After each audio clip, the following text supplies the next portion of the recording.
प्रकाश Shukla ji, professor Shri Prakash Shukla ji और कुछ हों इसके पहले वो मेरे परम मित्र हैं। सर BHU यानी काशी हिंदू विश्वविद्यालय में पिछले कई वर्षों से प्रोफेसर के तौर पर काम कर रहे हैं और जैसे कि परिचय में आपने देखा कि जो भोजपुरी अध्ययन केंद्र है काशी हिंदू विश्वविद्यालय में, उसके समन्वयक हैं पिछले कई वर्षों से।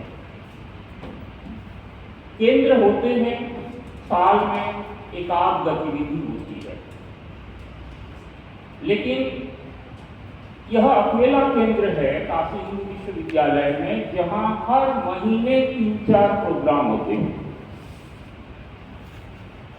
अब एक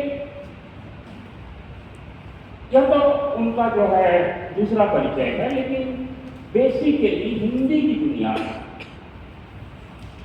सर सबसे पहले कवि हैं और अंततोगत्वा कवि हैं। हालांकि आलोचना कहिए, संपादन कहिए, जीवनी लेखन कहिए, तमाम क्षेत्रों में, गद्य के क्षेत्र में उन्होंने काम किया है।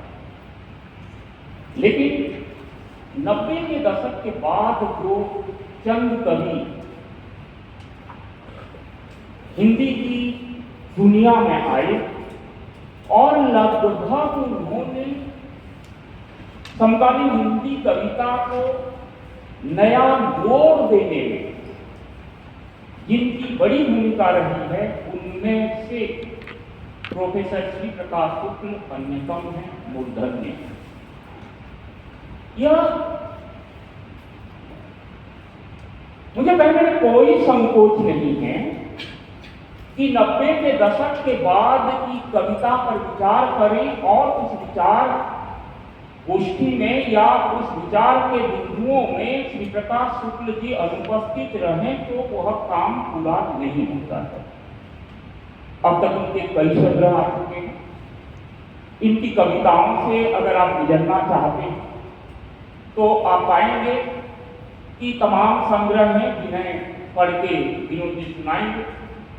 मैं लिस्ट उनको दे रहा हूँ उनके प्रकाशन, और मेरे एक ही छोटे से आमंत्रण पर दरअसल श्री प्रकाश जी कल और परसों कलकत्ता महानगरी में छाए हुए थे, तो जहां जाते हैं छाए ही रहते हैं। तो मैंने सोचा कि क्यों ना, और खास तौर पर मेरे एक्स स्टूडेंट्स की यहाँ 2-4 लोगों को देख रहा हूँ, उनकी बड़ी शिकायत थी, सर हिंदी विभाग कुछ कर नहीं रहा है, कुछ की करे सर।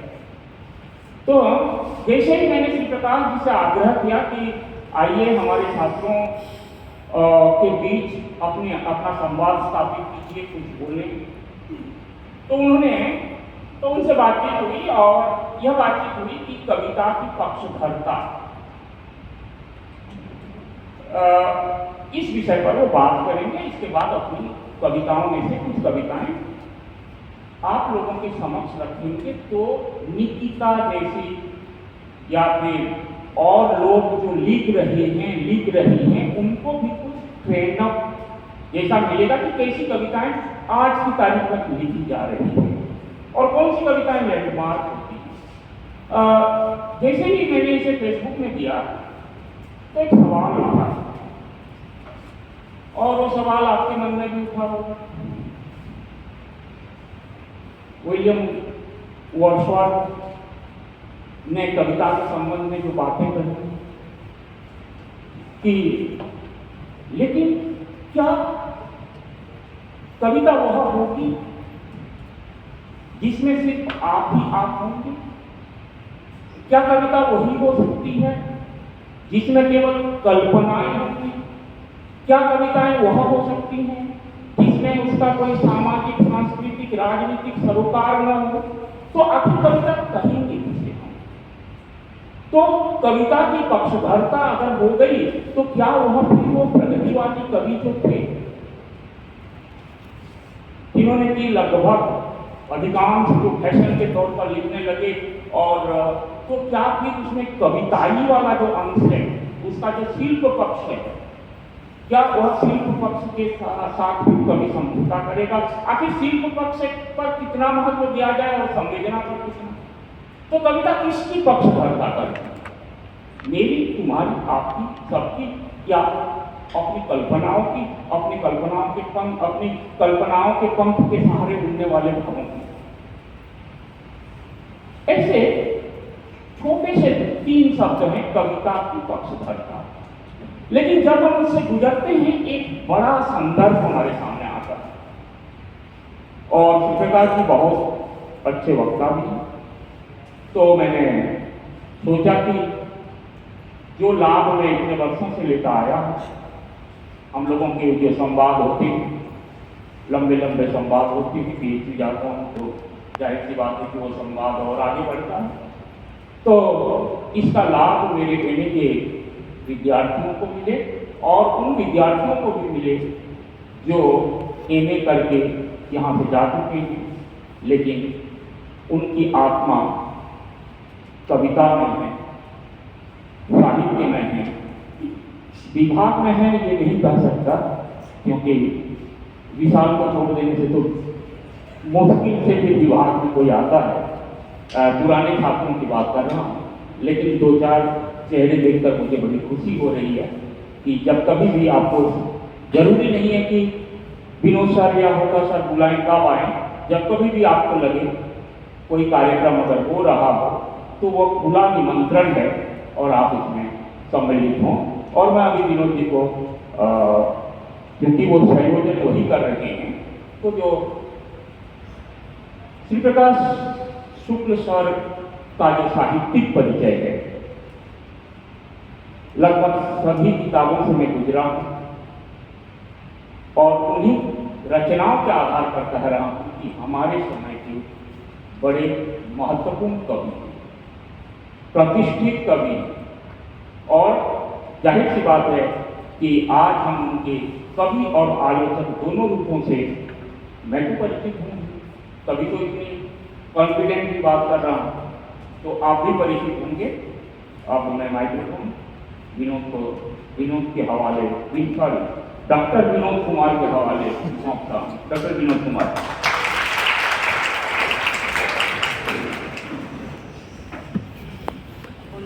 आभार और पुनः आप लोगों का आभार और स्वागत।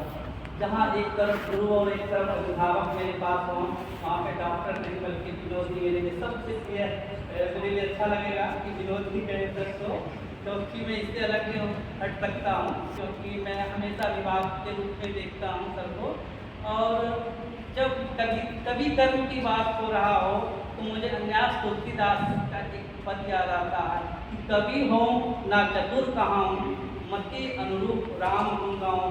कवि का जो कर्म है विशाल है। तुलसीदास जैसे बड़े कवि अपने को कवि होने से इनकार कर लेते हैं, और आज का सर जैसे लोगों के लिए एक कवि रूप में संबोधित हो रहा है, पूरे जग देश साहित्य जान रहे हैं, तो मैं कहूँगा कि सचमुच में एक बहुत बड़े कवि हैं। और उनके स्वागत के लिए मैं एक और बात कहूँगा कि सर का संबंध, अगर कोई आप बनारस में गए हों या बनारस से संबंध रखते हों, तो सर का ये हाट पर शाम का भ्रमण करना होता है। अक्सर लोग घूमते रहते हैं, और इसका प्रमाण क्या है कि मैं प्रोफेसर अरुण होता सर से लगभग 12-13 साल से 14 साल हो गया 14 साल से सर के सानिध्य में हूँ। बहुत जगह जाते हैं, मैंने कभी नहीं देखा कि गए और काम से तो घूम रहे इधर उधर। लेकिन कुछ दिन पहले मैंने देखा कि 80 घाट और उन्होंने नाव सबकी यात्रा तो वो घूमे, तो मुझे लगा कि सर का ही एक मार्गदर्शन होगा कि सर कम से कम घूम लें। तो सर के विषय में एक सामान्य सा परिचय मैंने तो पहले ही कहा था कि सर की एक कविता ही सबसे बड़ी परिचय है। मैं पुनः उसे कहता हूँ आपके सामने, यह कैसा समय है जिसकी सबसे ज़्यादा हम बात करते हैं। या हमारे जीवन में अनुपस्थित रहता है, मसलन प्यार, मसलन विश्वास, जनता। मुझे यहाँ पर पूरी काशी कविता एक परंपरा दिखाई पड़ता है। लगता है कि सर इन सारी चीज़ों से गुजरते हैं। सर आपका जन्म 18 मई 1965 सोनभद्र जिले के वरवा गांव में, शिक्षा आपने MA PhD दोनों का एक दिन में हमारा वो भी बता और ये भी शिक्षा का विषय है। सर ये राष्ट्रीय विषय हो गया। मैं आदिकाल में चला जाता हूँ कि पिछड़ा और चंद्रबरदाई थे, दोनों अच्छे मित्र हुआ करते थे। मैं एक चीज कहूँ कि दोनों का एक ही दिन जन्म हुआ था। अगली बात मैं नहीं कहना चाहूँगा। सर अच्छे मित्र हैं और अच्छे मतलब एक अच्छे मित्र होने का संदर्भ है कि साहिब उम्मीद कर सकते हैं पाए। सर की कृतियाँ जो कहते हैं काव्य संग्रह, अपने तरह के लोग, जहाँ सब शहर नहीं होता, बोली बात, रेत में आकृति, आरोहण, ओरहन और अन्य कविताएं, क्षीर सागर में नींद, वाया नई सदी, कवि ने कहा। इनकी कुछ आलोचनात्मक पुस्तक पे अगर बात करूं तो साठोत्तरी हिंदी कविता में लोक सौंदर्य और नामवर की धरती, हमारे हजारी प्रताप द्विवेदी, महामारी और कविता, भक्त कवि रैदास की कुछ कविताओं का चयन राग रविदास के नाम से संपादित। सर का एक पत्रिका भी उन्होंने संपादन करते हैं परिचय। उसके अलावे इनके विषय में अगर कहा जाए तो कुछ इनकी कृतियों से आपको सम्मानित भी किया गया है। बोली बात में वर्तमान साहित्य का मंथान की सोदिया सम्मान से आप सम्मानित हैं। रेत में आकृति उत्तर प्रदेश हिंदी संस्थान का नरेश मेहता कविता पुरस्कार से सम्मानित हैं। हर कुछ लोग ऐसा नहीं, बल्कि मुझे लगता है कि छोटी सी बच्चे के साथ मैं सर से आग्रह करूँगा कि जो आएँ और अपने वाणी से, अपने विचार से हम लोगों का लाभान्वित करें। बस परिचय में मैं ऐड कर देना चाहता हूँ कि सर की कविताएं जो हैं महाराष्ट्र और अन्य प्रांतों में पाठ्य पुस्तकों में पढ़ाई जाती है। दूसरी बात, जब भारतीय समकालीन भारतीय साहित्य का जो अंग्रेजी वर्जन है, यानी कंटेम्प्रेरी इंडियन लिटरेचर में जब उनकी कुछ कविताएं अंग्रेजी में अनुदित होकर आई, तो केवल भारत में नहीं, भारत के बाहर भी उन कविताओं को लोगों ने अच्छी तरह से नोटिस किया। यानी एक बड़े रेंज का जब कोई रचनाकार होता है, और मैं हमेशा क्लास में कहता हूँ कि एक बड़ा रेंज चाहिए। रचनाकार वही बड़ा होता है जिसकी रचना में बड़ा रेंज हो। अगर आपकी रचना का संबंध केवल आप तक है तो जाहिर सी बात है कि वो रचना आप तक ही सीमित होकर रहेगी। औरों के भावों को अपनी संवेदना और अपनी संवेदना को औरों की संवेदना बना पाने वाले कवि प्रोफेसर श्री प्रकाश शुक्ल से हमारा विभाग की तरफ से आग्रह है कि आएं और इस विषय पर बातें रखें, और इससे हम जाहिर सी बात है कि बहुत लाभान्वित होंगे। प्रोफेसर श्री प्रकाश शुक्ल।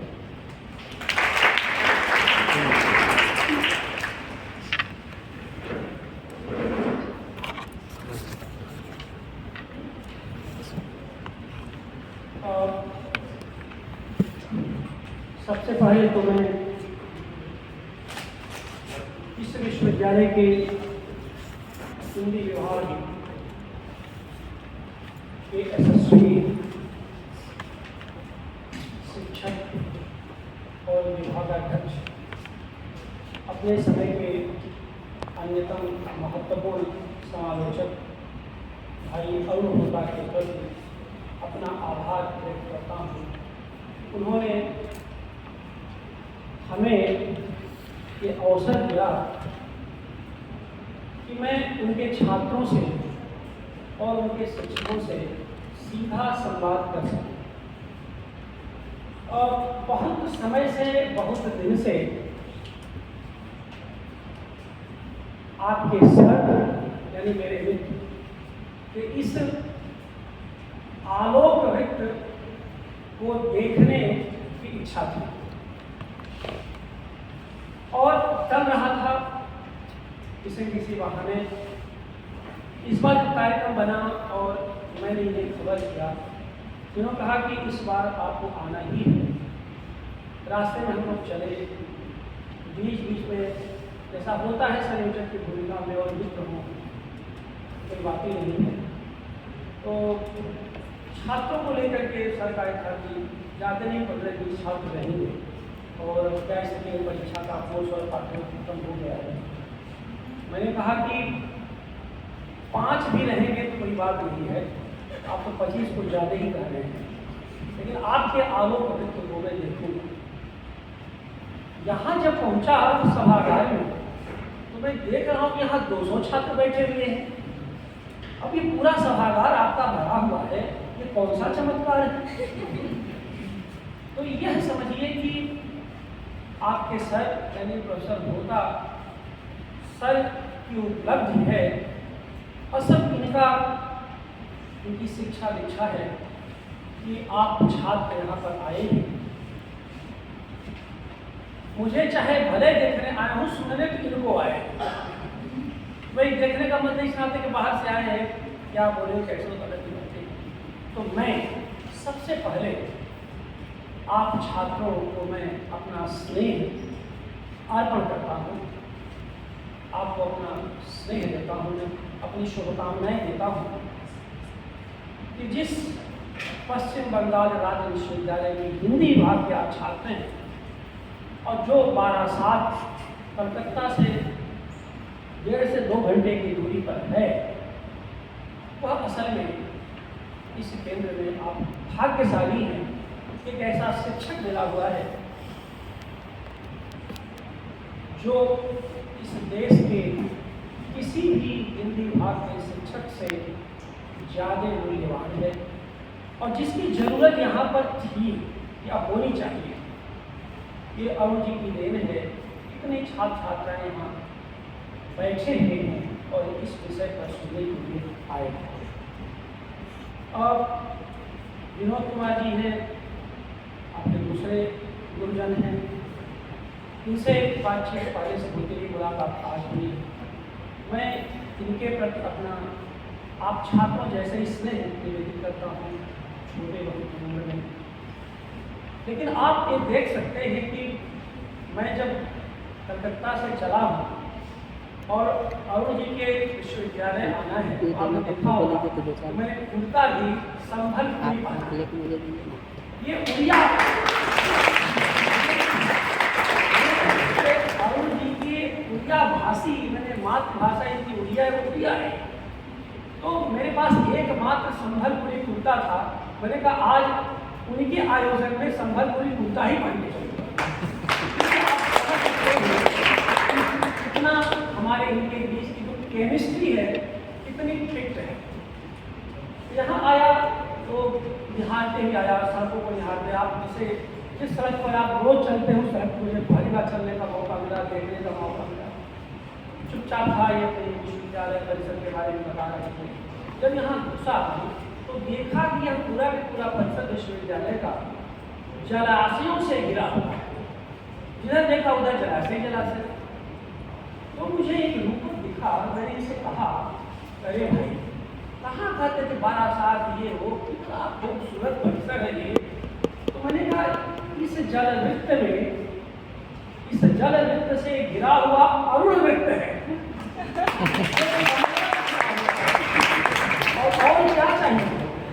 तो मैं अरुण के आलोक वृत्त का साक्षी होने यहाँ पर आया हूँ और परम संतुष्ट हूँ। आप छात्रों से मिल करके बहुत अच्छा लगा, बहुत ही खूबसूरत माहौल है और इतने बड़े इतना बड़ा सभागार, सब कुछ चाक चौबंद, सब कुछ व्यवस्थित। इसलिए एक बार फिर हिंदी विभाग के प्रति अपनी कृतज्ञता ज्ञापित करता हूँ और अपने मित्र के इस विभाग में आकर खुद को बहुत ही गौरवान्वित महसूस करता हूँ। और विषय कविता की पक्ष पक्षधरता का है। यह विषय अनुभवता जी का दिया हुआ है। जब आने की बात हुई तो उन्होंने कहा कुछ बोल दीजिएगा। हम कहीं बोल नहीं, कुछ विषय बता दीजिए। तो उनका कविता की सौंदर्य, कविता का समय, कविता का आनंद बहुत बोलते रहते हैं। जब आप कविता की पक्षधरता पर ही बोल दीजिए, ये जरूरी है बोलने का। तो ये विषय और अनुकूल है, मुझे बहुत अच्छा लगा, ये विषय लगता है। और सबसे बुनियादी देखिए, मुझे और लगता है कि भाई अभी तो अपने विश्वविद्यालय में अवकाश लेके आपके यहाँ आया हूँ, तो आज वहाँ की कक्षा तो सही है, लेकिन यहाँ उससे बड़ी कक्षा में जो पढ़ाने बोलने का मौका मिल रहा है, यह और भी मेरे लिए अनुपमेय है। तो एक कक्षा बंद हुई तो दूसरी कक्षा शुरू हो गई है, इसलिए कक्षा के बाहर होने का कोई अफसोस नहीं है। जब कविता की बात करते हैं, कविता में बहुत सारी चीजें होती, कविता के पक्ष है। पहली बात तो लोग जान लो कि पक्ष कविता होता है, पक्षधरता कविता की होती है। क्योंकि जो कविता है कवि समाज में संप्रेषित नहीं होता, समाज में संप्रेषित तो कविता है। क्योंकि कवि का जीवन छोटा होता है, लेकिन कविता का जीवन बहुत बड़ा होता है। तो जिसका जीवन जितना ही बड़ा होगा, उसकी उतनी ही गहरी पक्षधरता होगी या होनी चाहिए। तो कविता की पक्षधरता गहरी भी है और व्यापक भी होती है।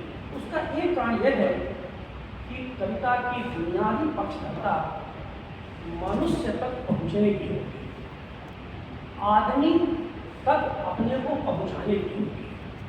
और अगर इस चीज को देखें तो कविता की मुक्ति का आशय भी यही है।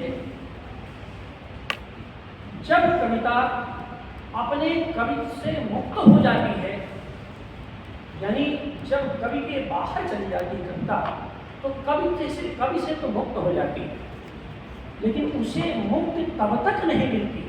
कविता की मुक्ति पर उसे मुक्ति तब तक नहीं मिलती जब तक वह आदमी के माध्यम से, मनुष्य के माध्यम से संस्कृति का हिस्सा नहीं बन जाती। और जब संस्कृति का हिस्सा बन जाती है, तभी समाज और राजनीति उसको पकड़ने की और समझने की कोशिश करता है। अन्यथा वो कविताएं हवा में ही विलीन हो जाती हैं। तो आप इस तरह से आप देखेंगे कि एक पक्ष तो यह सुन रहे। अब पक्षधरता की बात आते ही कुछ जो शास्त्रीय और पारंपरिक लोग हैं, वो ना मुँह सिकोड़ने लगते हैं। क्यों? उनको लगता है कि पक्षधरता का मतलब किसी वाद से है। तो जो वाद ग्रंथ वाले हैं, वाद ग्रंथ से ग्रसित हैं, वो पक्षधरता को दक्षिणवाद, पूर्ववाद देख देख करके वो केवल वामवाद या मार्क्सवाद से जोड़ लेते हैं। जबकि वो जानते हैं कि सारे वाद, दक्षिणवाद, वामवाद जितने भी पंथ हैं, ये सब तो 100-200 साल पुराने हैं। कविता तो तब से है जब से मनुष्य इस धरती पर है। यानी पहला शब्द जो शिशु माँ को पुकारता है, कविता तो वहाँ भी होती है। और यह हमें नहीं भूलना चाहिए कि पहला कवि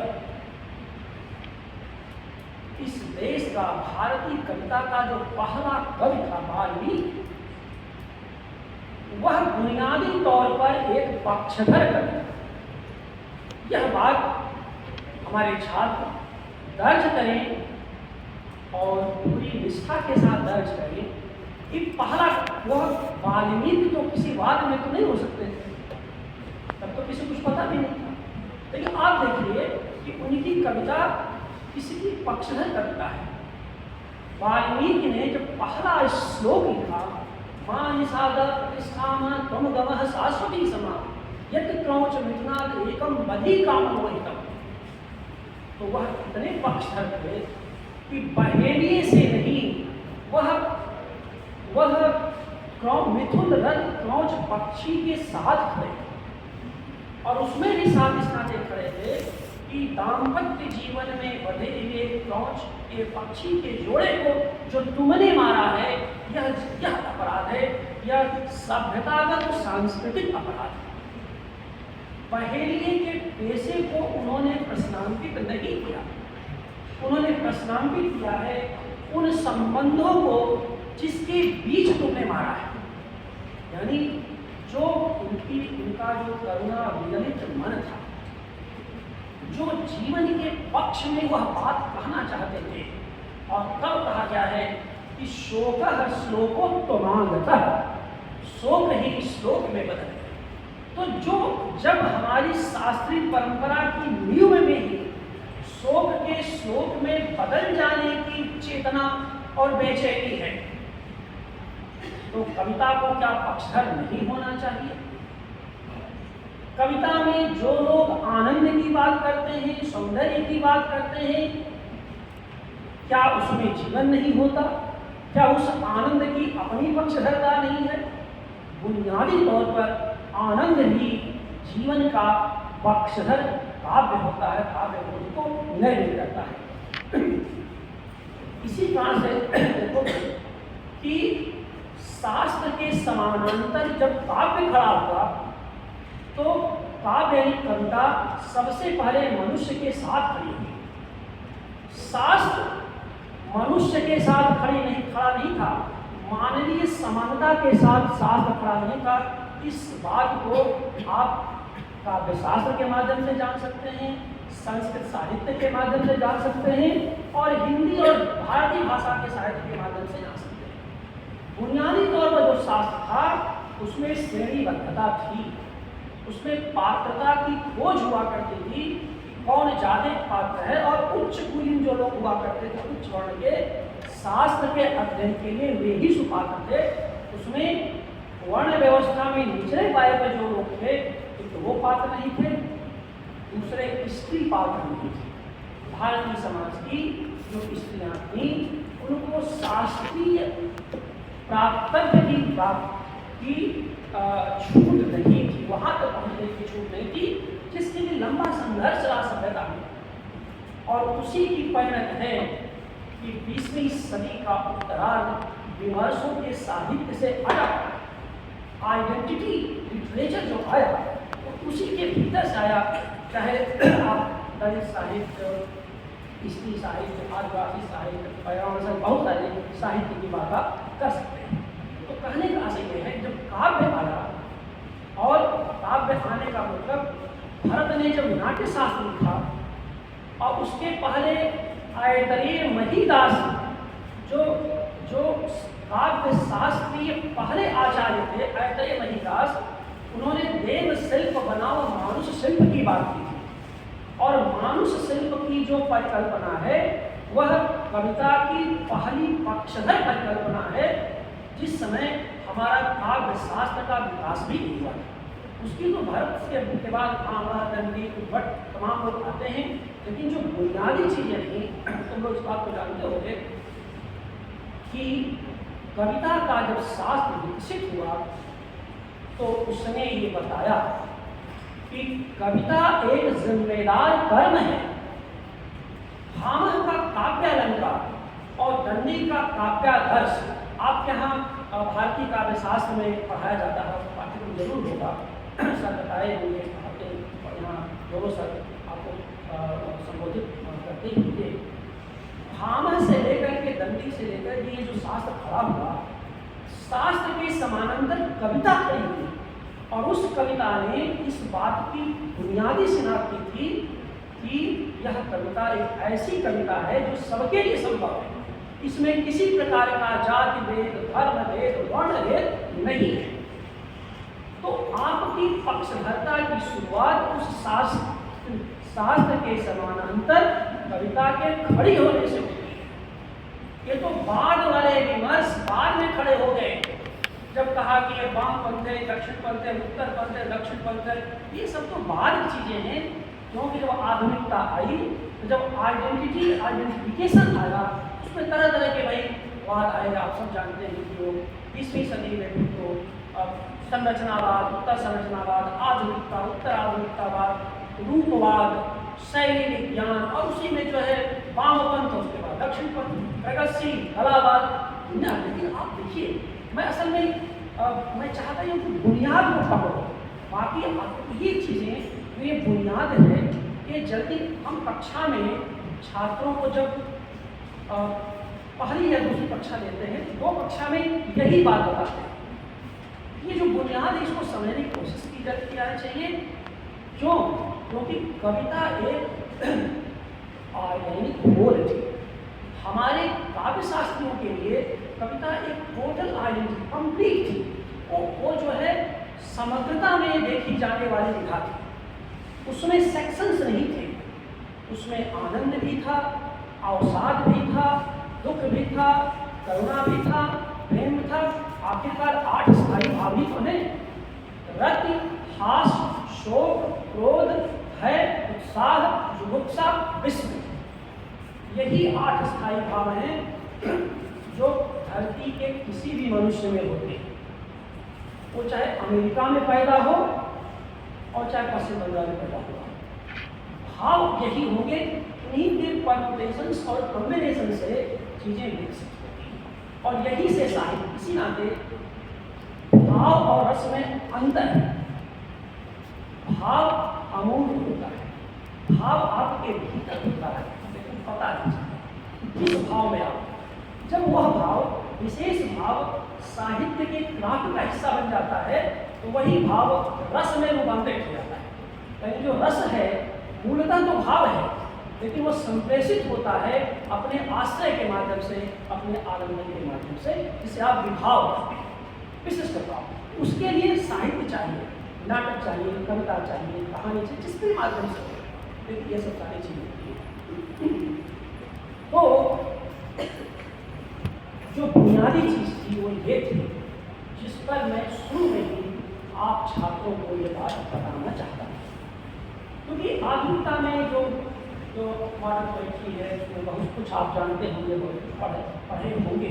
उस पर केवल संक्षेप में बाद में कहूँगा और इस पर फोकस करना चाहता हूँ। तो अब बात कहाँ से हुई? तो कविता का पक्ष,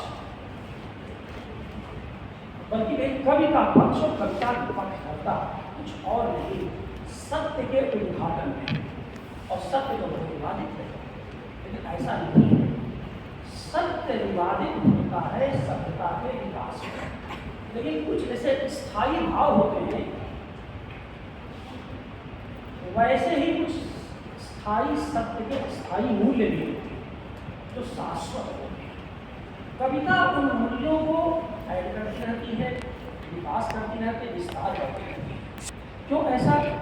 क्योंकि कविता की सर्वाधिक पक्षधरता सत्य के साथ खड़े होने में। इसके लिए बहुत ही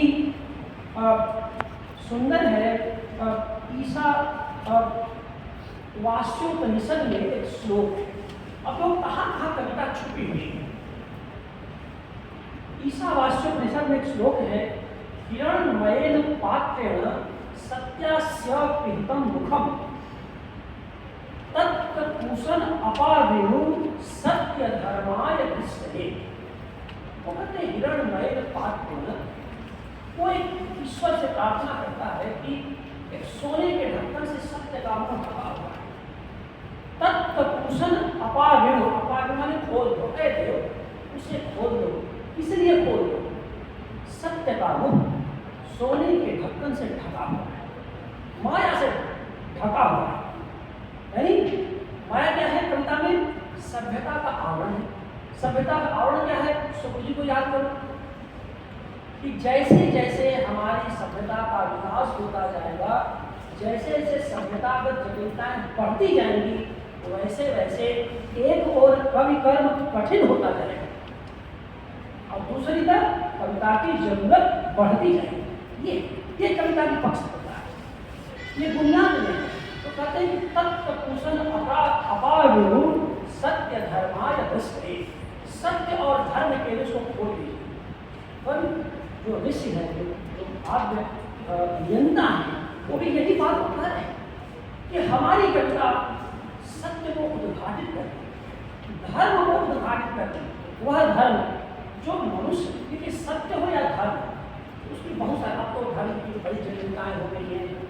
सत्ता ने विज्ञान की जगह आस्था को विकसित किया, आस्था की जगह उसको आस्था को उन्माद में बदल दिया।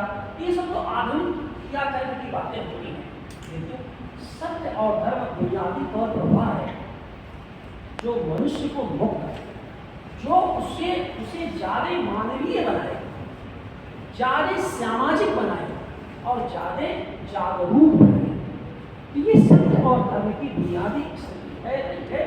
कविता ने यहाँ पर अपनी कसौटी बनाई है, जिस पर कि इतना मुलम्मा सभ्यता के विकास में चढ़ गया कि ये सब ओझल हो जाते हैं। हमारा दायित्व, हम शिक्षकों का दायित्व, वो जो परतें चढ़ी है माया की ना, सभ्यता की ना, उसको थोड़ा सा अपागुण कर देना है। उसको ढक्कन को मैं उस ढक्कन बसल में खोलना चाहता हूँ थोड़ा, क्योंकि वो इतनी हजारों वर्ष की परंपरा में चीजें, अच्छा क्या है, विश्वविद्यालय में इन बातों का बताने वाले नहीं है, पढ़ाने वाले नहीं हैं भी तो कोई रुचि नहीं है, अगर रुचि भी है तो छात्र की रुचि नहीं है।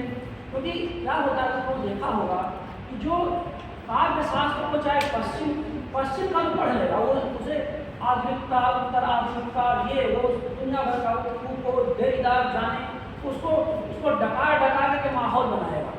लेकिन जब आपकी बुनियादी संस्कृत साहित्य की बात आएगी, उसकी शास्त्र का, तो कहेगा इससे बकवास है, सब जड़ लोग चाहिए। वजह क्या है?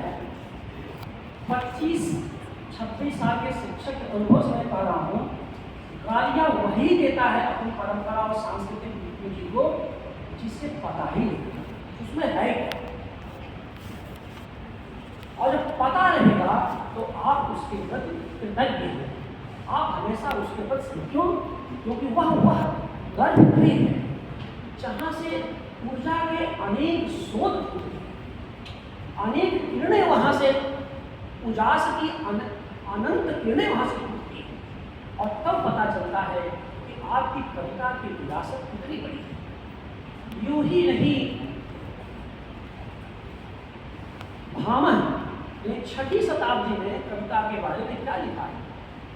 कहा है कविता नहीं कवि करने की जिम्मेदारी की, जिम्मेदारी ना देखो, यानी जो एहसास था, कितनी ताकत थी देखो। ऐसा नहीं कि 5 लाइन लिख दिया कविता हो गई और उस सर के पास लेके पहुंच गए, कहा सर देख लीजिए, ये लोग कविता लिखी तो काव्य अभ्यास लिख के चले आओ, पढ़ लिख के क्या आप नाराज हो गए, अगले दिन से नमस्कार करना बंद कर दिए, अगले दिन से देखना बंद कर दिए। तो होता है छात्र काल, हम उससे समर्थन चाहते हैं और कस के बोल दीजिए, उनको ठीक से समझा दीजिए, तो वो एकदम मुँह बना करते हो, कहेंगे अरे मैं किसी और को दिखवा, तो तब तक दिखवाते रहेंगे जब तक ऊपर दस्तखत नहीं हो जाएगी। और जैसे दस्तखत हो जाएगी उसी को पीठ पर ढोएंगे और कविता ढोने की वस्तु बन जाएगी समझने के लिए। तो कविता ढोने की वस्तु नहीं है, कविता जीवन में उतारने की चीज है। क्योंकि कवि कर्म की जो जटिलता है, कवि कर्म की जो जिम्मेदारी है, वह जिम्मेदारी हमारे पूर्वों ने हमारे ऊपर पहले से लादी है। भामह ने, बड़ा मजेदार है, उन्होंने कहा कि कविता नहीं लिखोगे तो तुम्हें कोई फांसी नहीं लगेगी, तुम्हारी ना कोई हत्या करेगा ना कोई दंड लगेगा, लेकिन खराब कविता लिखोगे तो नरक के भाग्य होता है। आप जरा देखिए, ना कवित्वम अधर्माय व्याधये दंडनामवा तू कवित्वम पुनः साक्षात मृत्युर्माहुर्मनीषिण। ना कवित्वम अधर्माय, अगर कविता नहीं लिखोगे, कोई अधर्म नहीं करोगे, धर्म की बात आई, सत्य और धर्म को उदाहरण के लिए कोई अधर्म नहीं है, न्यूट्रल गेयर में चलो, कोई दिक्कत नहीं है, लेकिन तू कवित्वम पुनः साक्षात मृत्युर्माहुर्मनीषिण। खराब कविता लिखोगे तो साक्षात तुम मृत्यु के भागी बनोगे, सहभागी। ये ऊंचाई है कविता की जिम्मेदारी। ये ऊंचाई इसी नाते है कि कविता को पूरी प्रतिबद्धता के दायरे में, लोकबद्धता के दायरे में और संबद्धता के दायरे में हमारे पुरखों ने समझने की कोशिश की है। और यही बातें प्रगतिशील आंदोलन में नागार्जुन, केदारनाथ अग्रवाल, शमशेर के रोचन आए, वो जरूर थे कि वो लोग मार्क्सवाद में प्रशिक्षित होकर के ये बातें कह रहे थे, जहाँ से कलावाद और मार्क्सवाद के विभाजन शुरू होता है। लेकिन वे लोग भी जानते थे कि ये सारी बातें कविता की जिम्मेदार नागरिक की बातें ये हमारी परंपरा में मौजूद है। तो याद रखिए, बाद के वामपंथी जो वाम आलोचक थे वो चाहे भले इस शास्त्रीय परंपरा से मुंह मोड़ लिया हो, लेकिन निराला, नागार्जुन, शमशेर ये सब के सब अपनी गहरी सांस्कृतिक परंपरा से परिचित थे। नागार्जुन से बड़ा विद्वान कौन था? वो तो बड़े मार्क्सवादी थे। लेकिन आप देखिए उस कविता में, देखिए कालिदास सच सच बतलाना क्या बाधा है। मंत्र कविता को देख लो, मंत्र कविता को पढ़ लो, उनसे बड़ा कोई शास्त्रीय कवि हो सकता था क्या? लेकिन उन्होंने अपनी जमाने में उस शास्त्र को लोक संबद्ध, लोक से जोड़ दिया। तो कहे क्योंकि वह भी जानते थे कि खराब कविता पीढ़ियों को बर्बाद है। अब खराब कविता की कैसे पहचान करोगे? रस है, छंद है, अलंकार, ये सब नहीं। ये सब तो उसके आलंकारिक विधान है, ध्वनि है, क्या है। लेकिन सवाल ये है, कविता अपने आशयों में, मूल आशय में क्या संप्रेषित कर रही है? क्या बंधन को ढीला कर रही है, या बंधन को और बंध में बांध रही है और जड़ बना रही है? तो कविता की बुनियादी जो चिंता है, बंधन को ढीला करने की चिंता है, यह असल में होनी चाहिए। इसीलिए आप देखिए कि कविता को रमणीयता से जोड़ा गया है। और जब पंडित राज जगन्नाथ रमणीयात प्रतिपादक शब्द का अध्ययन करते 17वीं शताब्दी तक देखो, तो रमणीयता को आनंद मूलक केवल नहीं मानते, ज्ञान मूलक मानते। रमणीयता ऐसा कोई आनंद नहीं दे सकता, क्योंकि 17वीं शताब्दी तक आधुनिकता विज्ञान के दायरे में आ चुकी थी और उनको विज्ञान के समानांतर कविता को प्रूव करना था। तब रमणीयता के आनंद को उन्होंने ज्ञान से जोड़ दिया। यानी ऐसी कोई कविता की अंतर्वस्तु रमणीय हो नहीं सकती जो आपकी संवेदना के साथ साथ ज्ञान का में जोड़े, न ज्ञान में वैल्यू एडिशन न करे, आपके ज्ञान का विस्तार न। तो आप देखेंगे कि कविता ज्ञान प्रसार का भी माध्यम हमारे यहाँ बन गई है। और इसी कविता के ज्ञान प्रकाश और ज्ञान प्रसार की वजह से तुमने देखा होगा कि आधुनिक जो कविताएं थी, आधुनिक कविता पहले दिखाई, अंधकार तो कविता में देखो, अंधकार तो प्रकृति का बुनियादी सत्य है। प्रकृति के पास केवल अंधकार है, क्योंकि सृजन का आधार उजाला नहीं अंधेरा। कविता की जिम्मेदारी उस अंधकार को प्रकाशित करने के लिए, उस अंधकार को आलोक पुंज से भरने की कविता की। इसी तरह देखो बेटी, जब आधुनिक संगीत तो वही पुरानी बातें, इसको तुम पुरानी कहते हो, उसको मैंने थोड़ा नया बना करके बताने की कोशिश की। लेकिन चले आओ आधुनिक साहित्य को हम लोग के पाठ्यक्रम में पढ़ाया जाता है। अंधकार का मतलब तो यह नहीं कि लाइट बुझा दो और अंधकार हो। अंधकार मन के भी भीतर होता है, जड़ता का भी अपना अंधकार है और घिरे होने का भी अपना अंधकार है, चेतना के कुंठित होने का भी अपना अंधकार है और चेतना को सकारात्मक दिशा देने में भी उसका उजाला है। तो कहने का आशय यह है कि तुम देखोगे कि पूरी की पूरी जो कविता की यात्रा रही है वो अंधकार को प्रकाशित करने की यात्रा रही है। और यह भी तुम देखोगे कि दंडी ने काव्य दर्श में एक श्लोक लिखा है, वो भी बड़ा मजेदार है। इदमन्धः तमः कृत्स्नं जायेत भुवनत्रयं यदि शब्दाहयं ज्योति संसारं न दीप्यते। बड़ी काम की बात कहा है। अगर मैं नाम हटा दूं तो नाम बता करके आतंकित नहीं करना चाह रहा हूँ, डरा नहीं रहा हूँ, सब चीज पाठ्यक्रम में है, लेकिन नाम हटा करके तो यही बात बता दूँ तो तुम्हें लगेगा कि कोई आज का आदमी बोल रहा है। क्या बोल रहा है? यह संसार अंधकार के महासागर में लीन हो गया होगा यदि शब्द रूपी प्रकाश हमारे पास न हो। ये जितना उजाले में हम लोग बैठे हुए हैं, इस कक्षा में क्यों बैठे, इस सेमिनार सभागार में क्यों बैठे? उजाले की खोज में ही तो बैठे। ये उजाला ज्ञान का उजाला है। इसी आलोक के लिए बैठे हुए हैं कि आखिरकार जो हम जानते थे, जितना अंधकार हमारे पास है, इस व्याख्यान के सुनने के बाद या इस बात को पढ़ने के बाद या यहाँ जानने के बाद उस अंधकार में कुछ कमी आई क्या? कुछ कमी हुई क्या? अगर 10% भी कमी आई तो मान के चलो कि उजाला तुम्हारे अंतर मन में प्रवेश कर चुका है। यही तो ज्ञान है।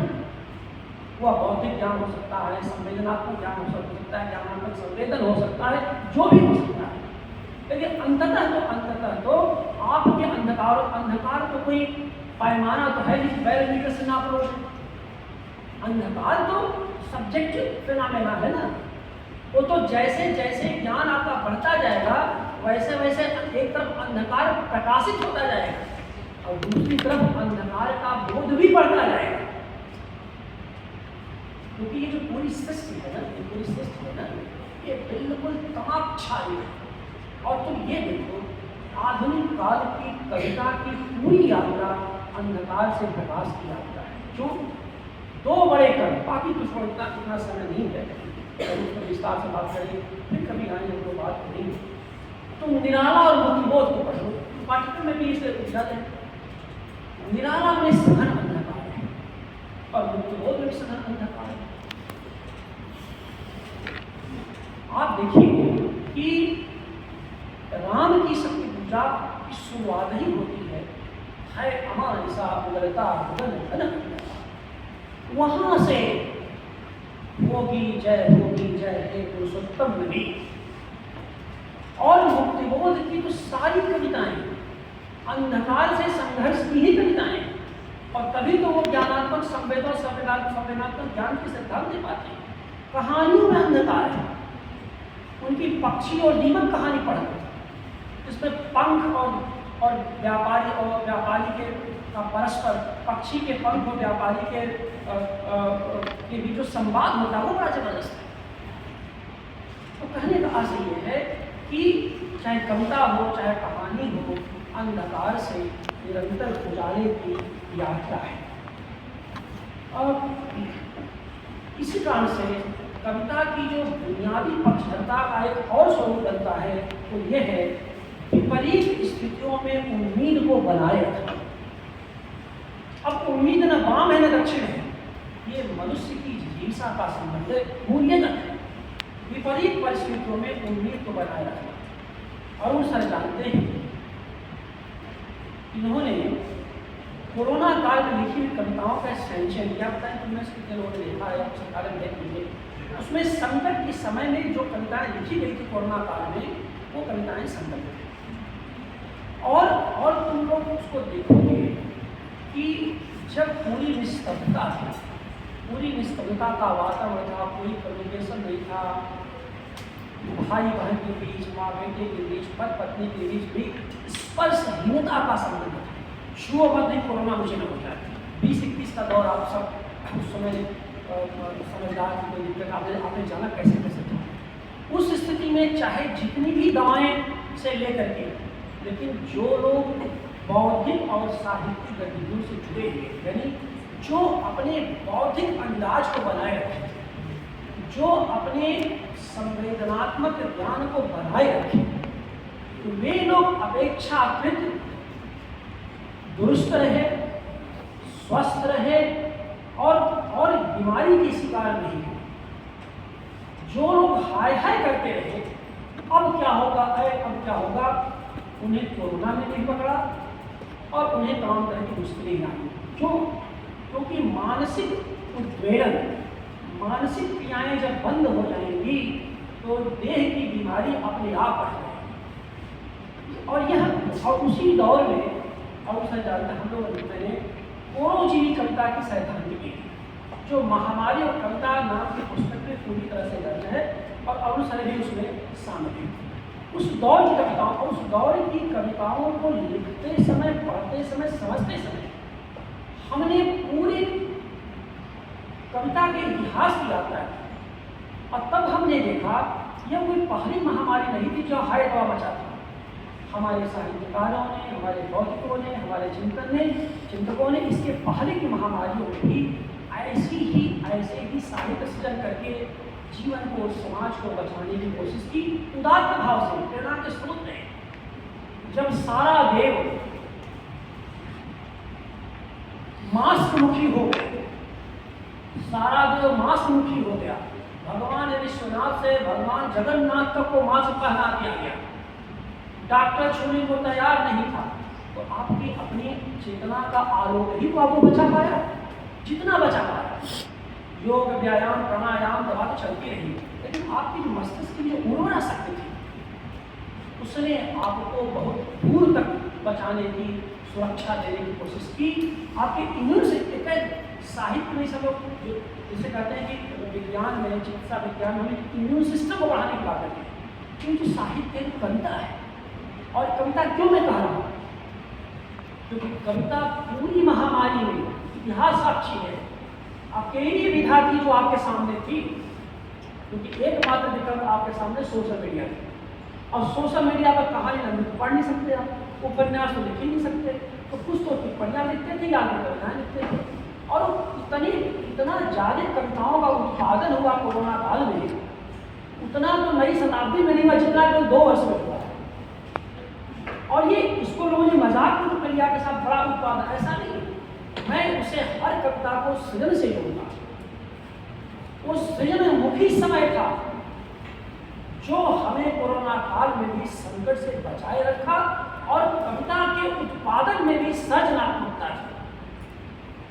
इसीलिए दुनिया का सबसे बड़ा मनोवैज्ञानिक चिंतक लियो रोसेंथल ने, जो अमेरिका का सबसे बड़ा मनोचिकित्सक है, उसने कहा कविता को क्या कहा? कविता आत्मा की वैक्सीन है। भाषा जरा देखो, क्या इस महामारी के वैक्सीन आने के पहले क्या कविता की तुलना वैक्सीन से हो सकती थी? क्या संभव ही नहीं, क्योंकि वैक्सीन एक ऐसा शब्द था जो विज्ञान से आया था, चिकित्सा विज्ञान से आया था। वैक्सीनेशन तो था, चलिए सब नई सदी में मैं कह रहा हूँ कि ये तो कोरोना काल में वैक्सीन तो आई, क्योंकि ऐसा नहीं कि वैक्सीन पहले नहीं थी, वैक्सीन तो 100 साल पहले इजाद की जा चुकी थी, 19वीं सदी को उत्तरार्ध में आ चुकी थी। लेकिन वो वैक्सीन से बच्चों को पोलियो वैक्सीन, रवांडा वैक्सीन, लेकिन कविता आत्मा की वैक्सीन है। ये तब बात आई रोसेंथल के दिमाग में जब वैक्सीन पर प्रयोग होने लगा था और पूरी दुनिया में सरकारों पर ये दबाव बन रहा था कि भैया जल्दी से वैक्सीन लगाओ, नहीं तो तुम लोग सोच नहीं सकते कि इसकी यात्रा में जब हम लोग मध्यकाल में गए और उनसे जानते हैं, तो भक्ति काल के कवियों ने भी महामारी के दंश को बहुत झेला। और कल भक्ति काव्य पर जो व्याख्या थी वहाँ पर भारतीय भाषा परिषद, वहाँ मैंने ये बात उठाई, बहुत समय नहीं था कि, और आप ये समझ लीजिए कि अगर ये कोरोना की महामारी न आई होती तो शायद भक्ति काव्य को मैं उस नजरिए से खुद न देखता जिस नजरिए से मैंने देखा, तो वह भी महामारी के दबाव के भीतर वही भक्ति काव्य की जो निरीश्वरता थी उसका भी आधार उस समय की महामारी थी। और संत काव्य जो निर्गुण ईश्वर का काव्य, ईश्वर विहीन कविता की जो बातें आई, यानी मूर्ति पूजा के विरोध में पाई, वो चीज़ें ऐसा नहीं कि मूर्तियों के बारे में उसके बड़े चर्चा नहीं होती थी, लेकिन संत कवियों ने गंगाई से कहा कि मूर्ति पूजा के मूर्तियों के अर्थ नहीं था। बहुत सारी वजह थी जिस पर कविता में डिबेट होता है कि शुक्ल जी कहते हैं वो प्रतिक्रिया थी इस्लाम की, द्विवेदी जी चित्र का विकास करते हैं, तो रामविलास शर्मा जातीयता का विकास करते हैं, वो सब बातें आई। लेकिन आप उस दौर के महामारियों के संकट को नजरअंदाज नहीं कर सकते, मेरा आशय है। और उस महामारी के संकट का सबसे पुष्ट प्रमाण है रविदास के पद निर्गुण भक्ति परंपरा में, और सगुण भक्ति परंपरा में तुलसीदास के पद, इसके पद मानस के नहीं, कवितावली उनमें से जिनके पास होगी आज जाके देखना, कवितावली के उत्तरकांड में काशी में महामारी के 11-12 पद संकलित हैं। यानी तुलसीदास भी प्लेग की महामारी के दंश के शिकार हुए, और उसमें फिर पूरे आक्रोश से, पूरे विनय और जिम्मेदारी से कहते कोई इस तरह से काम तो नहीं चलेगा। तो कहने का असर ये है कि सब जो सारी चीज ये कविता है। तो कविता की जो बड़ी एक जिम्मेदारी रही है वो है उम्मीद को बनाए रखने की। इसी कारण से एक पंक्ति है मराठी के बड़े मशहूर कवि हैं नामदेव ढसाळ, जिन्होंने एक पंक्ति लिखा है, इस सर्वनाश से पृथ्वी को कवि और केवल कवि ही बचा सकता है। इस सर्वनाश से पृथ्वी को केवल कवि ही बचा सकता है। ये मराठी के प्रसिद्ध कवि नामदेव ढसाळ की बात। तो इसको इस तरह से देखो कि कविता की जो पक्षधरता है वह विशेष को व्यापक संदर्भ देने में है। एक बात तो ये है, आखिरकार मुक्तिबोध जब कविता को असंख्य आदि जन से जोड़ने की बात करते हैं तो क्या करते हैं? वो तो सामाजिक और ऐतिहासिक दायरे में मुक्तिबोध कविता की पक्षधरता की बात कर रहे हैं। मुक्तिबोध इतने विलक्षण और विराट कवि हैं कि कामायनी कार के जयशंकर प्रसाद की कामायनी को भी नहीं बख्शा, जिस पर इतनी महानता से बातचीत हो रही थी, क्लासिक लिटरेचर है, उसके पूरे गुब्बारे में मुक्तिबोध ने भी चुभा करके और कामायनी की जैसी आलोचना की वह आलोचना की मिसाल है।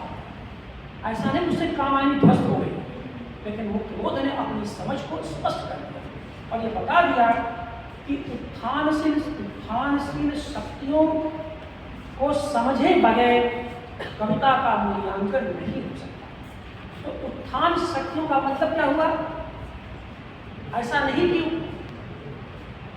लठमार शक्तियों की बात वो कर रहे हैं, श्रमिक की बात कर रहे हैं, मजदूर की बात कर रहे हैं, हाशिए पर उलझा हुआ झुका हुआ जो समाज है उसकी बात कर रहे हैं, और उसकी बात कर रहे हैं जो समाज अंधकार में वर्षों से फंसा हुआ है, उसको आलोकित करने के लिए कविता की जिम्मेदारी की बात कर रहे हैं। तो कविता की पक्षधरता का मतलब एक तरह से जिम्मेदारी भी है। महादेवी, आधुनिक महादेवी की कविता जो दीप शिखा है उसमें एक पंक्ति है, फूल की इस रीढ़ में मैं तार भर कनवा मिला। एक पंक्ति और है, उंगलियों की ओट से सुकुमार सब सपने बचा। ये कविता की ताकत है। कुछ मेरे पास नहीं है, उंगलियां तो है, सारे सपने तुमने खत्म कर लिए, मेरे पास मेरी उंगलियां तो है, उंगलियों के ओट से सुकुमार सब सपने। इतनी क्षमता है कविता की, ये कविता की ताकत। धूल की मेरे पास कुछ नहीं है, धूल तो है ना। एक स्त्री की ताकत देखो, एक कवित्री की कविता की ताकत देखो। और दीप शिखा में जो उनके गीत हैं संकलित, वो उनके पूर्व के सारे गीतों से श्रेष्ठ और महान है। उसमें महादेवी के काव्य की पक्षधरता का पता चलता है, खुलेआम पता चलता है। क्यों? क्योंकि महादेवी चिंतन के क्षण की भूमिका में इस बात को दर्ज कर रही होती है। आधुनिक कविता में अगर आपको उदाहरण, कविता की पक्षधरता महादेवी कोई मार्क्सवादी नहीं है, महादेवी कलावादी भी नहीं, महादेवी तो छायावादी है। लेकिन चिंतन के क्षण की भूमिका पढ़ो तो कविता की क्या पक्षधरता की बात। मैं कविता के माध्यम से उस अंधकार में मनुष्यता को पहुंचाना चाहती हूँ जो सदियों की गुलामी से, की बेटियों से जगा हुआ है। इसलिए तो ये जो ताकत है, ये जो ताकत है। और उसके पहले जो था उनका कि तो शांति स्वर मुखर नहीं, जितना जिसका मुखर है। ये मैं आधुनिक कविता की बात करूँ, ये जो कविता है नागार्जुन की कविता की पंक्ति है, कविता उन लोगों की है जिनकी सांसों को आराम नहीं है। तो असल में कविता की पक्षधरता कुछ और नहीं, नव्यता की तलाश है। कविता की पक्षधरता का आशय नव्य से नव्यतर की तलाश है, नव से नवतर की तलाश है, नए से नए की तलाश है। और नया से नया नहीं होगा, नया से नया कुछ भी करो, नया से नया वही होगा जो हमारी जड़ता को थोड़ा कम, थोड़ा शिथिल करेगा, हमारे भीतर के अंधकार को थोड़ा प्रकाशित करेगा। ये बुनियादी बातें, बाकी बहुत कुछ हो सकता है, पूंजीवाद हो सकता है, उत्तर पूंजीवाद हो सकता है, बाजार है, टेक्नोलॉजी है, बहुत कुछ। लेकिन जिसके अध्ययन से, जिससे जुड़ने से हम थोड़ा ज़्यादा मनुष्य हो जाएं, वह कविता शाश्वत होगी और वही कविता पक्षधर होगी। तो इसका मतलब यह है कि कविता को नव्यतर से जोड़ने का मतलब नव्यतर में खो जाना नहीं है, उसे और व्यापक संदर्भ में लेना है। यानी ये जो नव्यतर होगा निरंतर बढ़ता चला जाएगा। नव्यतर में स्थायी भाव नहीं से, जैसे अंधकार स्थायी नहीं है वैसे उजाला स्थायी नहीं है, इनकी ग्रेडिंग बस ये जरूर होगा कि जैसे जैसे अंधकार आपके चेतना से कम होता जाएगा, आपके मन से कम होता जाएगा, वैसे वैसे आपको अच्छा एहसास होने लगेगा। इसी नाते देखो, अच्छी कविता आनंदित ही नहीं करती, आलोड़ित ही नहीं करती, निर्देशित भी करती।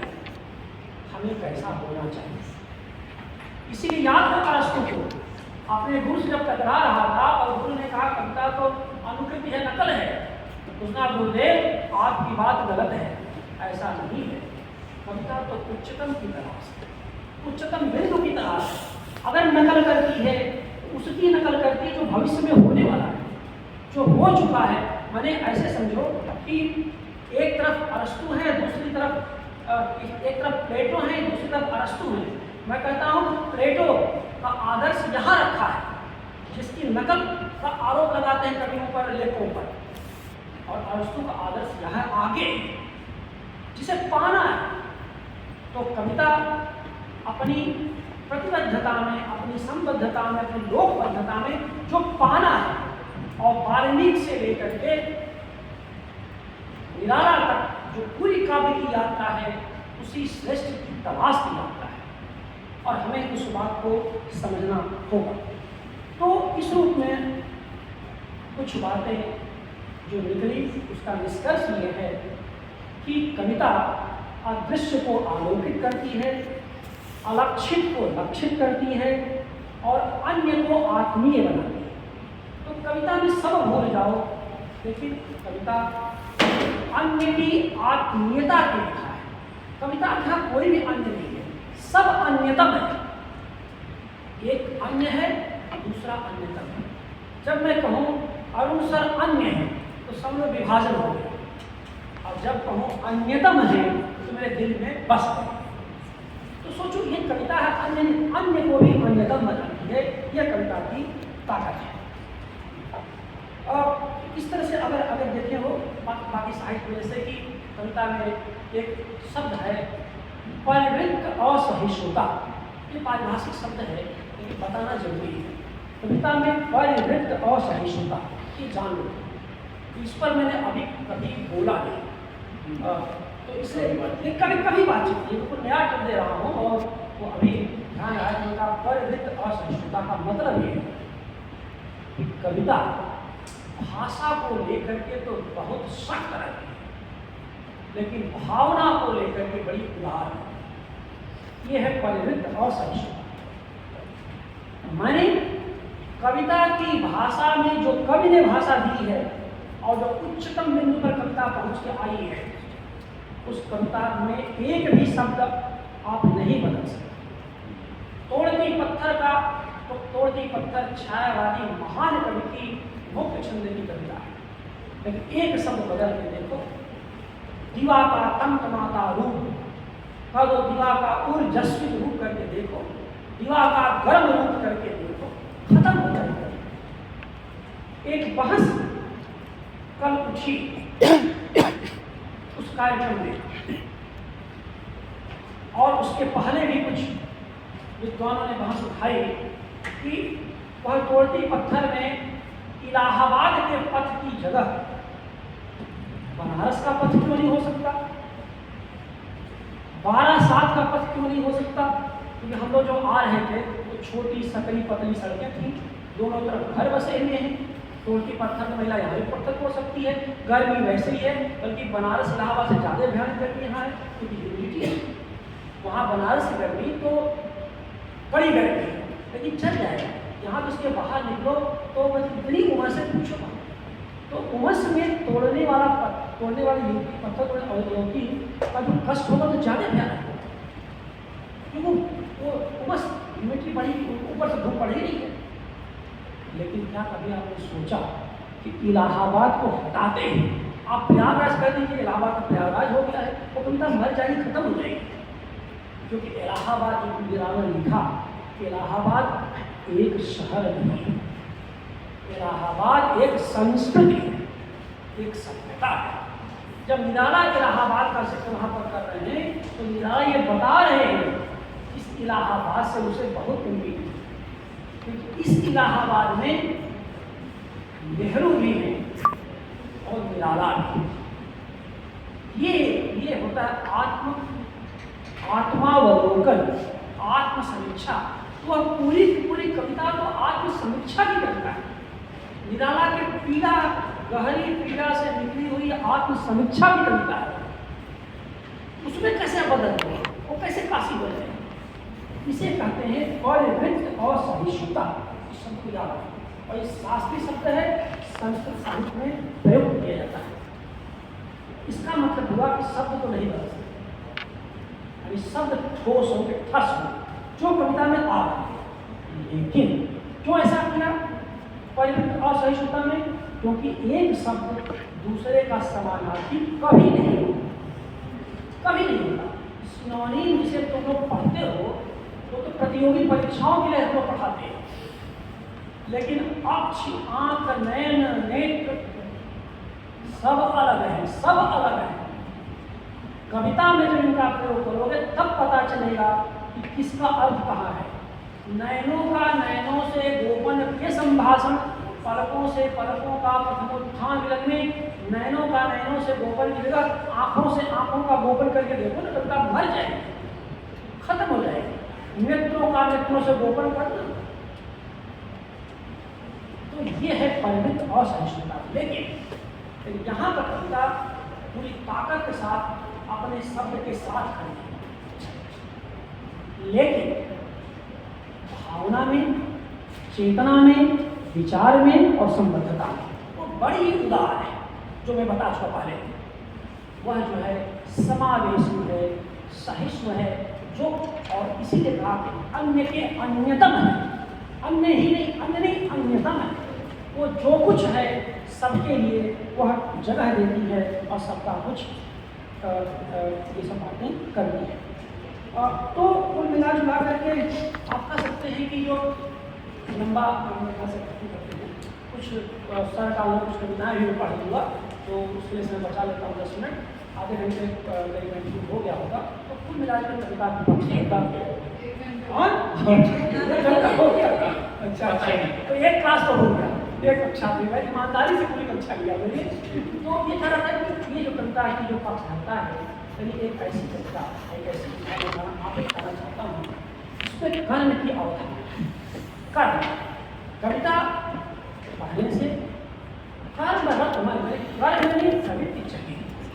अब कर्म की प्रवृत्ति का करने का मतलब लोक रुचि में वृद्धि है, अपने समाज में, अपने लोक में और अपने कर्मों में आपकी वृद्धि हो। यानी कविता बुनियादी तौर पर इस कारण से पक्षधर है कि वह हमें कर्मोन्मुखी बनाती है, हमें लोकोन्मुखी बनाती है, हमें जनोन्मुखी बनाती है और हमें अपने परिवेश से जोड़ती है। अब हम सर जानते हैं कि कोरोना कालीन कविताओं पर जब हम लोग बात कर रहे थे, इनसे लगातार बात कर रहे थे कि भूमिका में लंबी भूमिका लिखा है, उसमें लिखा भी है परिवेशगत संलग्नता, उसका एक सूत्र हम लोगों ने दिया था। और परिवेशगत संलग्नता को सर ने उसी शब्द की लंबी व्याख्या की है जो शब्द मैंने उस कविताओं की व्याख्या करते समय दिया। यही है परिवेशगत संलग्नता। यह भी समझ महामारी के भीतर से कवियों के भीतर गहरे रूप में आई, ठीक पहले, क्योंकि कोई आपका साथ नहीं देगा कविता में आपका परिवेश ही। और ऐसी कविता जिसमें आपका परिवेश निर्धारित होता हो, आपका भूगोल में पता चलता हो, वो कविता दरिद्र संवेदना ग्राम कुछ नहीं हो सकती। कहने का असर है उसमें परिवेश धरित हो, उसमें भूगोल तत्व धरित हो और उसमें आपका इतिहास बोध भी पता चले। इतिहास बोध का मतलब, इतिहास बोध कविता को लंबी उम्र देता है, लंबी उम्र देता है। और इतिहास बोध का मतलब यह है कि आपकी कविता आनंद तो दे रही है, प्रेम कि बात तो कर रही है, लेकिन दिशा क्या है? कहीं वो आपको पलायनवादी तो नहीं बना रही है, या वह सामाजिक समाजोन्मुखी बना रही है?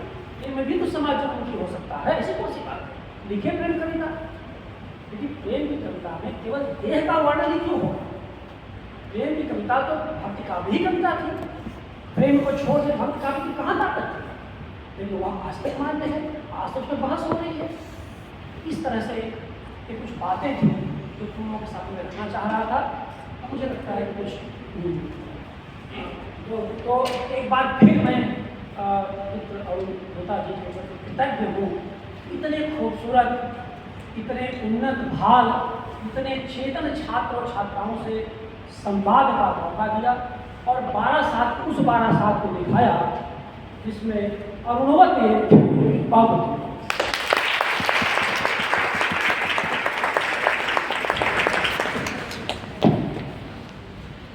चिंता मत कीजिए कि आज की क्लास मेरी 1.5 घंटा या 2 घंटे की नहीं होगी।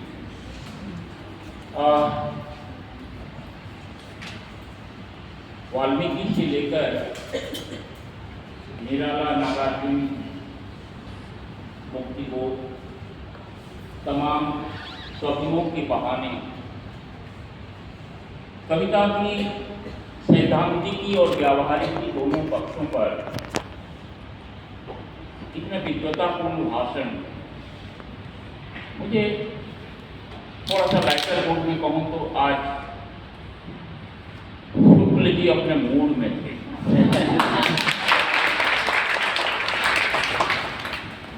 बस एक सूचना, उनकी जो अद्यतन पुस्तक है देश देश परदेश, ये कविता की नहीं है, यह पुस्तक यात्रा वृत्तांत और सेतु प्रकाशन से यह पुस्तक आई है। दरअसल हिंदी गद्य की विविध विधाओं में आपने जो विधाएं पढ़ रखी हैं, यात्रा वृत्तांत के बारे में हम राहुल जी को याद करते हैं। और बीच में तो एक ऐसा दौर आया कि किसी सरकार के द्वारा जो पैम्फलेट छापते हैं, उस पैम्फलेट के आधार पर यात्रा वृत्तांत लिखे जाने लगे। मैं हमारे समय के सबसे बड़े संपादक और कथाकार अखिलेश जी से बात कर रहा था कि बहुत दिनों के बाद एक बहुत अच्छी पुस्तक यात्रा वृत्तांत मैंने पढ़ा, देश देश परदेश। इस पुस्तक में उन्होंने एक व्यापक परिप्रेक्ष्य में, चाहे वो मेघालय गए हो, सिक्किम गए हो, राजस्थान गए हो, गुजरात गए हो, उसका इतिहास, भूगोल, पुराण, इन तमाम चीजों को ध्यान में रखते हुए, और अभी एक बात वो कह रहे थे कि यानी क्या सिखाते हैं, क्या कहना चाहते हैं कि पुस्तक चाहे कुछ भी हो, किसी भी विधा की हो, हमें ये ध्यान देना चाहिए कि इन टोटालिटी चीजें आए, संपूर्णता में बातें आए। तो एक बहुत अच्छी पुस्तक के लिए मैं बधाई देना चाहता हूँ उनको। और अभी मुझे खबर मिली, मैं जानता भी हूँ, बस क्योंकि मैंने कहा कि वरिष्ठ कवि हैं, तो दो छात्रा जो कविताएं लिखती हैं, एक तो मैंने सुना था निकिता को, और साहित्य आज तक में उससे मेरी मुठभेड़ हो गई थी। मैं इसलिए उसे बुलाना इसलिए जा रहा हूँ क्योंकि एक नवान्न कवि उन्हीं का दिया हुआ शब्द। एक ग्रेजुएशन के कवि के लिए उन्होंने नवान्न कवि का पुणे के विश्वविद्यालय में,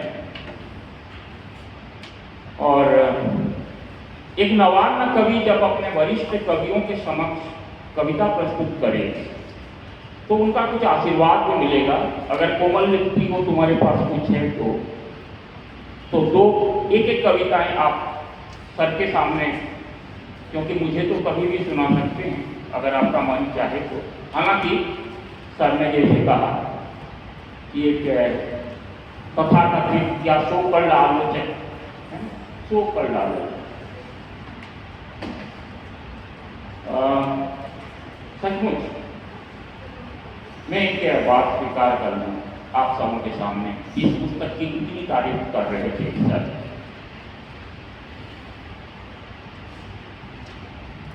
और पूरे भारत में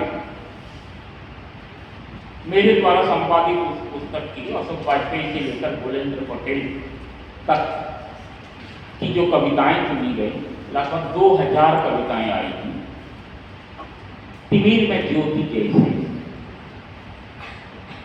और वो किताब बहुत ही हिट हुई, मतलब बहुत ही उसकी वो किताब पढ़ी गई, उस पर चर्चा हुई।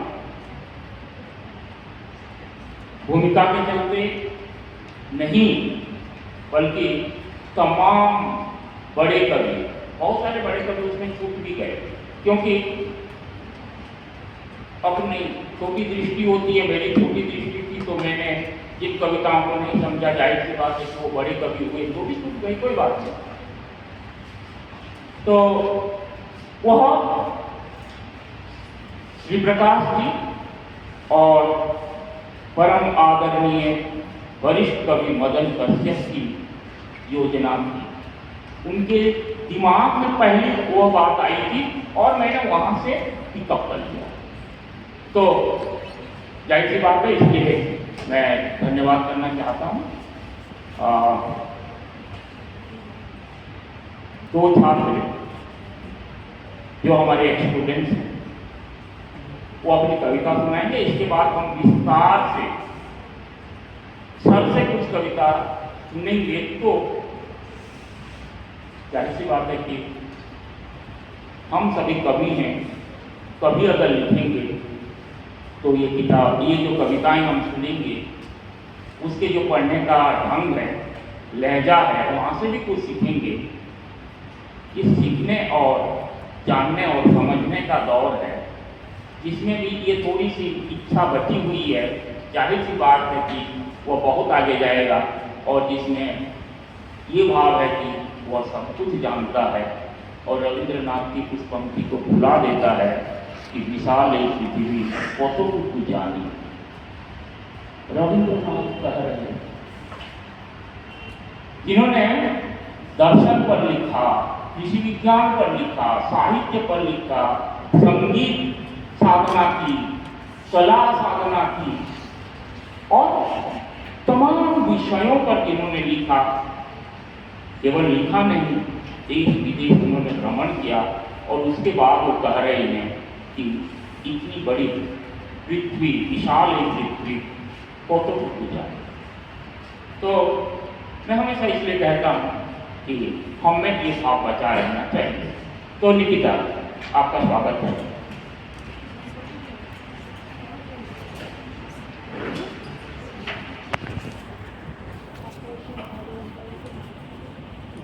कविता की पक्षधरता विषय पर इस विभागीय संगोष्ठी में मैं अतिथि वक्ता श्री प्रकाश शुक्ल सर का, हमारे विभागाध्यक्ष अरुण कोटा सर का, विनोद सर समेत सभी गुरुजन और छात्र छात्राओं का हार्दिक स्वागत।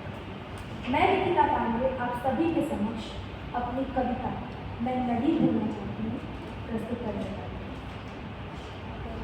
मैं नदी होना चाहती हूँ, तुम्हारे आंसुओं के सागर में डूब जाना है। जैसे सीप में खुद को ढाल लेता है मोती, वैसे ही खुद ढलना चाहती हूँ। तुम्हारे आंखों का मोती बनकर मुझे बहने दो, मुझे बहने दो, रोको मत।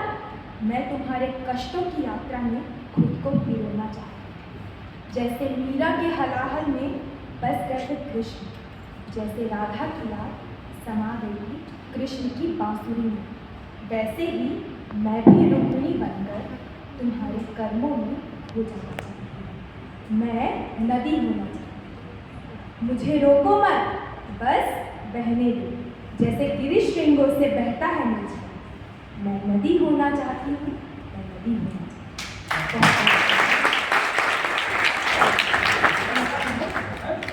और है सर ने कहा उनमें हो सकता है आजकल मोबाइल से कितना पढ़ता हूँ न्यूज़ पढ़ लेते हैं आप कितना मोबाइल से अब वही हो गया मोबाइल लेके पढ़ता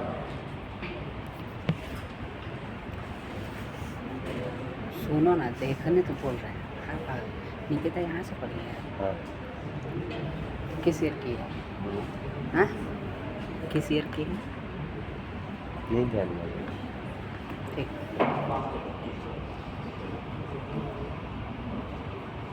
कविता का शीर्षक है बातें। क्या हाँ। बातें? बातें तो होती हैं एक तरफ, न कोई सुनना चाहता है और न बोलने के लिए लफ्ज इजाजत देती है। जब तक सुनते रहने की ललक होती है तब तक बातें कहने की इच्छा खत्म हो जाती है।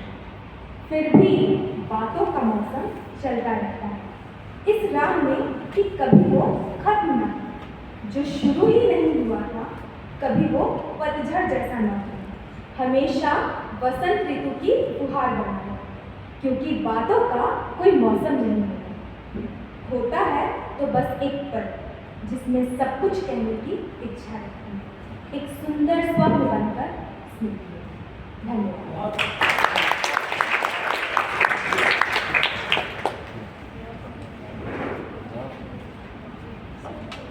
हमको दरअसल पता नहीं क्यों हमारी जो छात्राएं हैं, हमारे जो छात्र हैं, वो इतना डरते हैं कि कविता लेकर कभी मेरे पास नहीं आते हैं।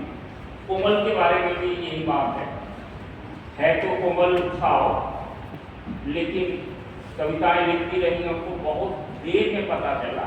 जैसे कि और भी हमारे जो रेगुलर स्टूडेंट हैं, जो रोज आया करते हैं, हमारे छात्र हैं, वो लोग भी लिखते होंगे, लेकिन सर के पास कविताएं लाकर सर को कविताएं दिखाना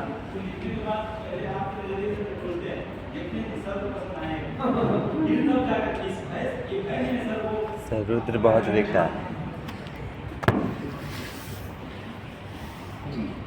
तो कोमल सर। धन्यवाद। सभी को नमस्कार। मेरी कविता का शीर्षक है मौन, जिसकी व्याख्या कुछ इस प्रकार है। क्या है मौन? इसका अर्थ है चुप्पी साधा नहीं, बल्कि समझदारी का नाम है मौन। ये एक सर्वशक्ति ताकत है जो बिना कुछ कहे बहुत कुछ कह देता है, वही है मौन। ये केवल ज्ञानी पुरुष के पास है, उग्र व्यक्ति को इसकी पहचान नहीं। मौन रहने का तात्पर्य भय से चुप रहना नहीं, बल्कि भीतर की अग्नि को संयम करने की ताकत है। ये केवल उस उग्र व्यक्ति के पास नहीं है जिसका हथियार बुद्धि है। एक मौन में उलझन को सुलझाने की ताकत है, किसी बिगड़ती को बनती में बदलने की ताकत है, इसे किसी की हार समझ लेना मूर्खता है। इसमें कुछ कर दिखाने की ताकत है, इसमें किसी क्रोधी व्यक्ति को शांत करने की ताकत है। मौन में बहुत ताकत है। उग्र युवा पीढ़ी को इसे समझने की जरूरत है। मौन एक साधना है जिसे साधने की जरूरत है। और एक बात, दो मोबाइल पर बैठी है आप, आपके पास आइए कुछ तो देखिए, ये बड़ा फोटोजेनिक अवसर है, अवसर दोबारा मिलता नहीं। इस आप बस हो तो आइए, शांत नहीं संकोच आइए। सर, कोरोना काल में मैंने कुछ हाँ जाओ। इसका शीर्षक है कोरोना मैं तेरा क्या करूं। कोरोना मैं तेरा क्या करूं? तेरा धन्यवाद ज्ञापन करूं या तुझे अभिशाप करूं? एक और तेरे आने से ये प्रकृति पुनः खिल उठी है। नदियों का जल शीशे सा दमक उठा है। वातावरण प्रदूषण रहित हो गया। अम्बर कितना स्वच्छ दिख रहा। किसी वृक्ष का क्षरण नहीं हो रहा। ग्रीष्म ऋतु की प्रभाव फीकी पड़ गई। कहीं किसी अम्ला का दामन अपमान नहीं हो रहा। कोई किसान आत्महत्या नहीं कर रहा। दूसरी ओर तेरे ही कारण खुशियों का दामन छिन गया। चारों ओर खौफ का माहौल बन गया। मानो से भय पा रहा। सड़कें सुनसान हो गई। मंदिरों की घंटियां बेजान हो गई। कोई मुल्ला बात नहीं दे रहा। देश की अर्थव्यवस्था का क्षरण हो रहा। कई चिकित्सकों सैनिकों को खो दिया हमने। अनगिनत लोगों ने अपने प्राण गंवा दिए। न जाने कैसी परिस्थिति बन पड़ी, पल्ले सी जान पड़ रही। लोग दुख के बैठे घरों के किसी कोने में मृत्यु के भय से भयभीत हो गए। आजाद मनुष्य को देख मनुष्यता पर तरस आ रहा। गहरे सामंजस्य में घूम पड़ी। जाने कौन सी घड़ी आ गई। समझ नहीं आ रहा मैं तेरा क्या करूँ। तुझे कल्याणकारी कहूँ या किसी शांतिप्रद युद्ध का आह्वान कहूँ। धन्यवाद।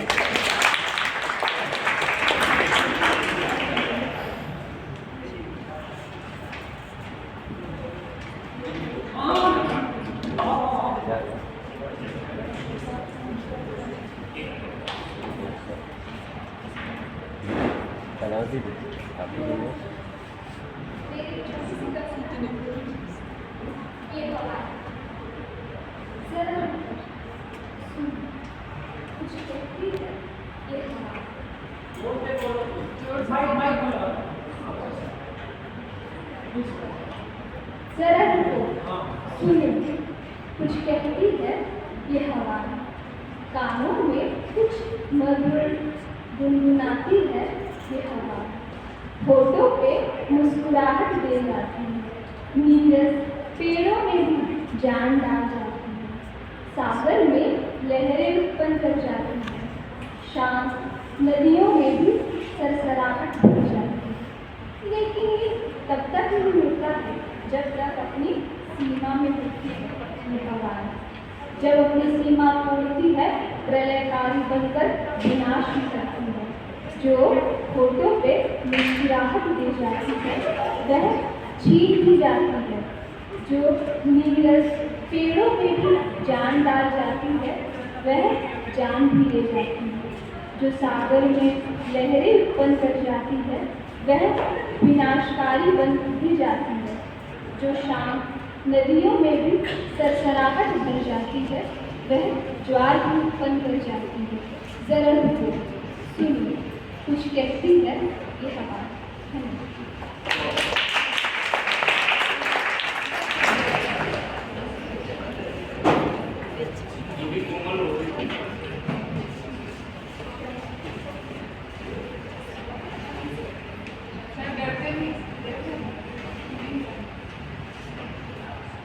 मंच को नमन।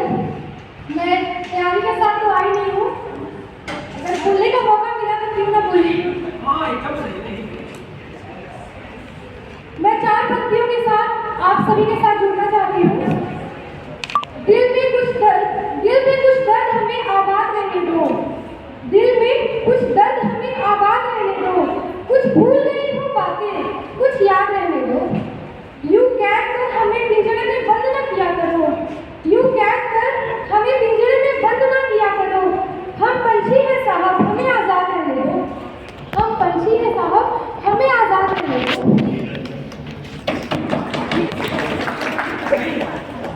मेरे समक्ष उपस्थित सभी गुरुजन को प्रणाम, सादर प्रणाम। रात का अंधेरा, इस कविता का शीर्षक है रात का अंधेरा। एक स्त्रियां जब कलम उठाती है,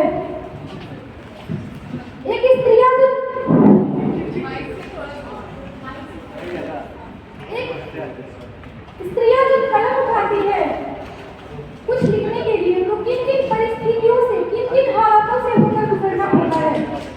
ये उनकी मानसिक स्थिति या लिखते वक्त जिन जिन दुविधाओं से गुजरना पड़ता है उसे मैं कलम करती हूँ, आप लोगों का ध्यान चाहती हूँ। हाँ नहीं लिखती मैं आपकी तरफ दिन की उजाले में। हाँ, नहीं लिखती मैं आपकी तरह दिन के उजाले में, क्योंकि इससे मेरे लिखने की हकीकत का पता चलता है। पता चलता है मैं जिस धारदार कलम से लिखती हूँ उसमें स्याह नहीं बेरंग अश्क भरे जाते हैं, जिसे स्त्रियां दिन के उजाले में गिराने से बचती है। नहीं मिलता हमें कोमल मुलायम करने दी जाती है तो बस रद्दी के खुरदरे कागज, यह कहकर फिर भी खुद को समझाती है उसमें फिसलन होगा, शायद मेरी कलम की नोक उसे झेल न पाए। सबक पूछते हैं लोग लिखने का, जवाब पाते ही नाराज हो जाते हैं। चुभती है लोगों को अनायास ही, दरअसल चुभती आंखों को है एक स्त्री के हाथ में कलम की पकड़ देखकर। प्रकृति भी हमारे साथ अपनापन का सलूक नहीं करती, हवाएं मुझे लिखते देख उमस पैदा करती है, वर्षा मेरे कागज को नम कर देती है। नहीं देता सूरज मुझे मेरे हिस्से की धूप, मेरे हिस्से की रोशनी, बादल मेरे कागज को कलंकित कर चले जाते हैं, जैसे सदियों से उसे किसी सफेद पूरे जमीन की तलाश हो।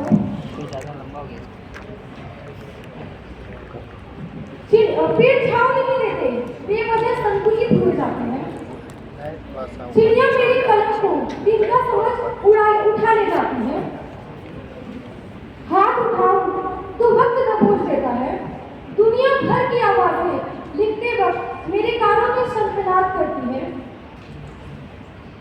दूर कर देते हैं मुझसे मेरे कलम, मेरे ही परिजन, या मांग लेते हैं मुझसे सारे कलम उधार, फिर पोथी का नाम लेकर पन्नों के सारे जश्न को मुझसे दूर कर देते हैं। शायद देख नहीं सकते लोग श्रद्धा, कलम और कागज की त्रिवेणी को। नफरत है मुझे दिन के ऐसे उजाले से जहां रोशनी तो हर तरफ है, लेकिन मस्तिष्क किसी रूढ़िवादी अहंकार से घिरा हुआ है। पहली किरण से मैं रात तक का इंतजार करती हूँ, जहां अंधकार तो होता है मगर अहंकार नहीं। हाँ, इसलिए नहीं लिखती मैं दिन के उजाले में, सच सच नमन करती हूँ मैं रात के अंधेरे का, जो मुझे बाध्य करता है हर रात लिखने के लिए। बहुत बहुत धन्यवाद।